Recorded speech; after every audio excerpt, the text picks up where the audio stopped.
nggak sih, kalian merasa heran kenapa ada bisnis yang pelanggannya selalu ramai, padahal produk yang mereka jual itu biasa-biasa saja, bahkan kadang tidak menarik di mata kalian karena kalian bukan target pasarnya. Sementara bisnis lain yang produknya bagus justru sepi pembeli. Nah, ada rahasianya teman-teman. Rahasianya bukan cuma di kualitas produk, tapi di bagaimana mereka menjaga hubungan dengan pelanggan. Yap, kuncinya adalah loyalitas pelanggan. Halo semuanya, selamat datang di video kali ini bersama saya Yoga Andeska. Saya akan membahas topik pentingnya membangun loyalitas pelanggan. Kalau kamu punya bisnis, apapun itu, video ini wajib kamu tonton sampai habis. Karena di sini saya akan membahas 8 cara efektif untuk membuat pelanggan bukan cuma beli sekali, tapi terus membeli, bahkan merekomendasikannya kepada orang lain. Nah, oke yuk. Udah penasaran kan? Mari kita mulai dari yang pertama. Yang pertama ada mengenal pelanggan. Nah, langkah pertama yang paling mendasar adalah mengenal pelanggan. Kamu nggak bisa membangun loyalitas kalau kamu sendiri belum tahu siapa pelangganmu. Coba mulai dengan hal sederhana seperti ini. Contohnya, siapa yang paling sering beli? Kita catat. Apa kebutuhan utama mereka? Kita ambil note dari sini-sini ya.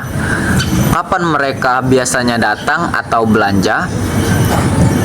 Dan atau kamu bisa mengumpulkan informasi ini lewat cara ringan seperti ngobrol santai, survei kecil, atau mencatat pola pembelian dengan memahami pelanggan.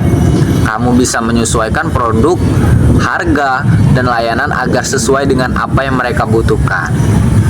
Ingat, pelanggan akan lebih setia pada bisnis yang memahami mereka, bukan sekedar menjual sesuatu. Jadi mereka itu akan lebih setia pada produk kalian.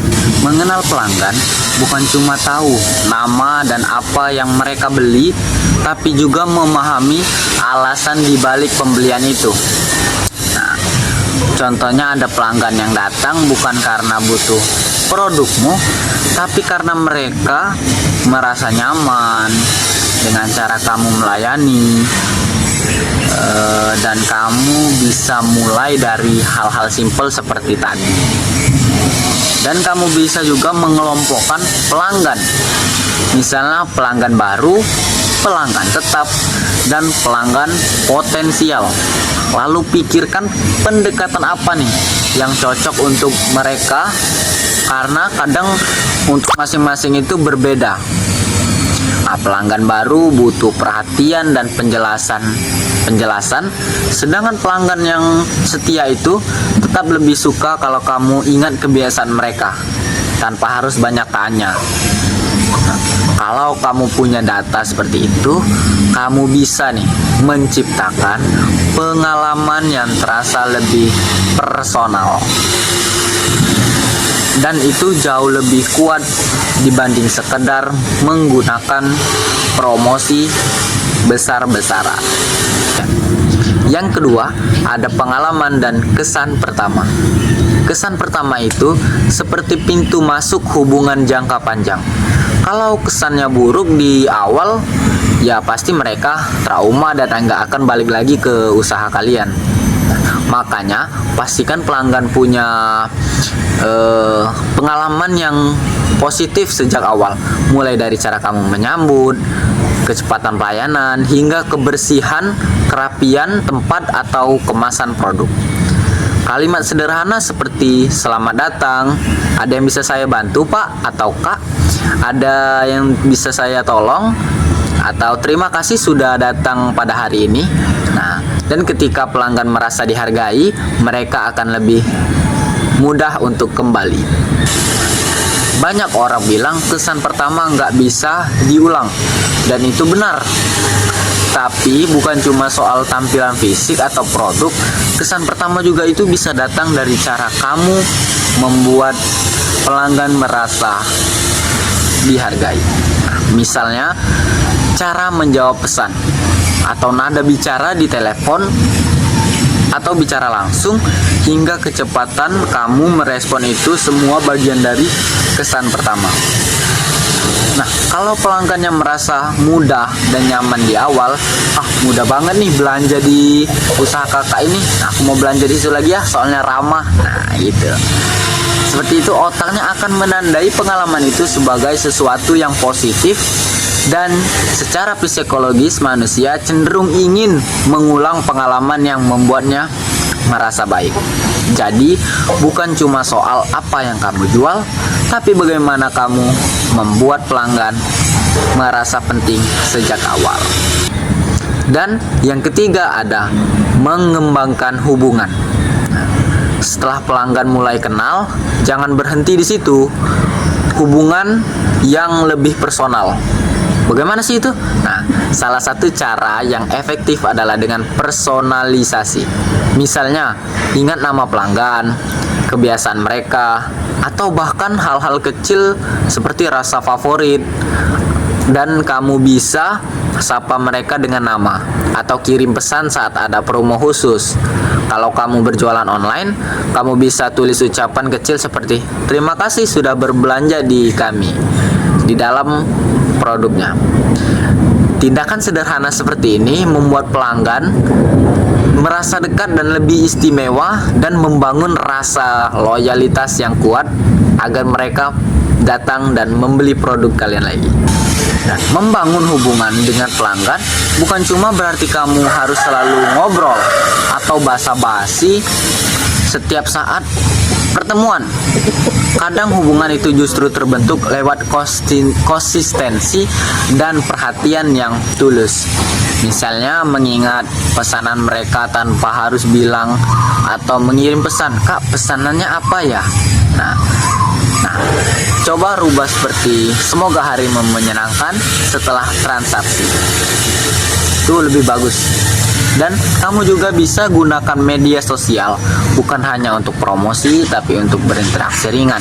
Misalnya interaksi seperti promo-promo itu yang usaha kamu lakukan, itu bisa lewat WA seperti itu. Hubungan yang seperti inilah menciptakan rasa kedekatan emosional, dan kalau pelanggan sudah punya ikatan emosional, mereka jarang sekali berpindah ke tempat lain. Kenapa? Karena meskipun harganya berbeda, mereka itu sudah terbangun ikatan dengan usaha kita. Dan yang keempat ada memberi rewards atau penghargaan. Nah, siapa sih yang gak suka dapat hadiah atau penghargaan?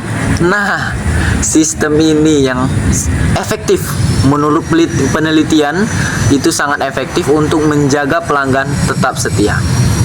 Kamu bisa buat program seperti dapat poin setiap pembelian, atau diskon khusus untuk pelanggan tetap, dan bonus kecil setelah pembelian tertentu. Tujuannya bukan cuma memberi keuntungan, tapi juga menciptakan rasa bangga bahwa mereka termasuk pelanggan spesial.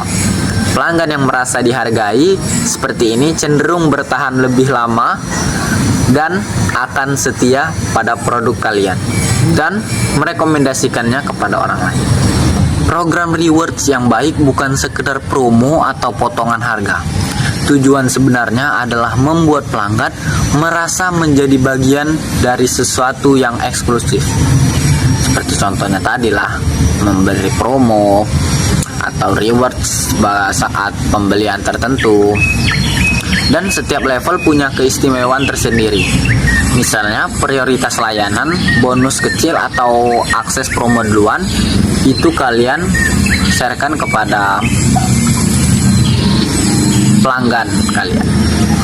Selain itu, kamu juga bisa memberikan reward emosional seperti ucapan terima kasih yang tulus dari raut wajah kita yang senang, atau pengakuan publik dari media sosial seperti terima kasih kepada pelanggan kami yang sudah berbelanja di tempat bla bla bla. Seperti itu.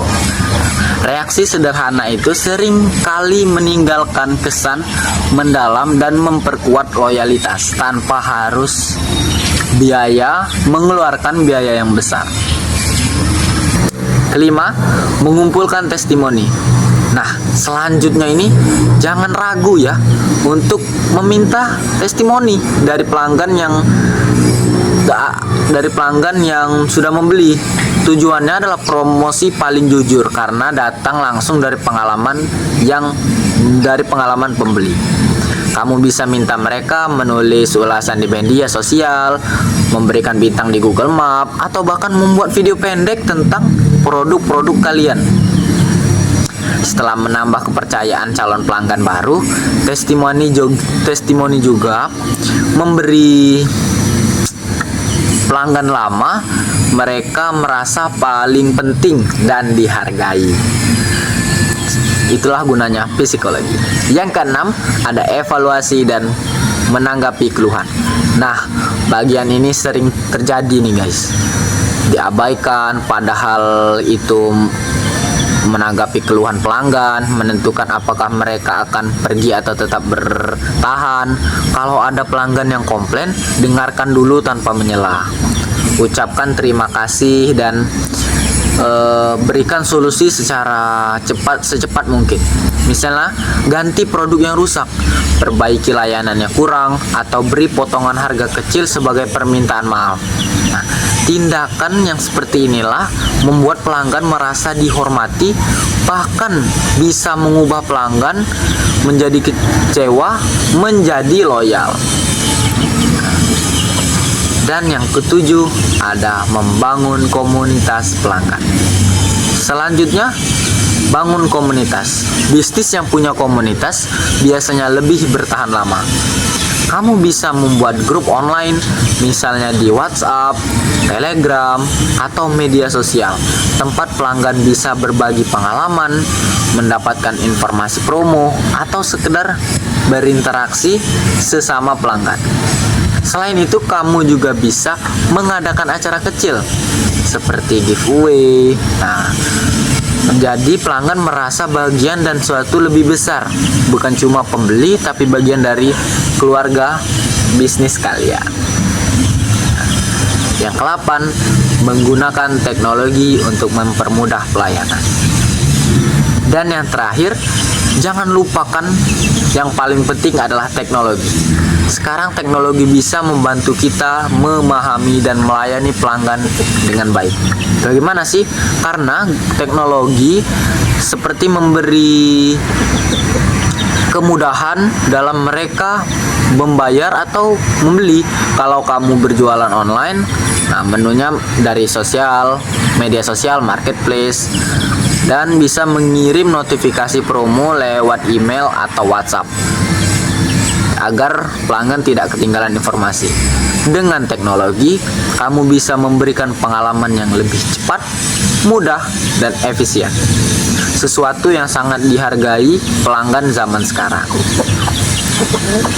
Jadi, kesimpulannya, dari semua langkah tadi bisa kita simpulkan bahwa loyalitas pelanggan bukan terbentuk dari produk yang bagus saja, tapi dari bagaimana kamu memperlakukan pelanggan.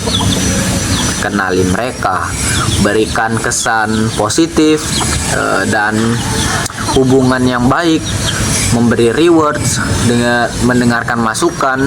Nah, hal-hal seperti itulah yang membuat bisnis kamu berkembang. Kalau semua itu kamu lakukan secara konsisten, pelanggan tidak hanya akan terus membeli, tapi juga dengan senang hati merekomendasikan bisnismu ke orang lain. Dan disitulah kekuatan sebenarnya dari loyalitas pelanggan. Oke, itu dia 8 cara membangun loyalitas pelanggan agar bisnis kamu bisa bertahan lama. Semoga setelah menonton video ini kamu jadi lebih paham bahwa pelanggan bukan cuma angka penjualan, tapi mitra jangka panjang yang perlu dibuat dengan hati. Sangat puitis sekali ya guys ya. Nah, jadi klik and share ke teman-teman yang punya bisnis, dan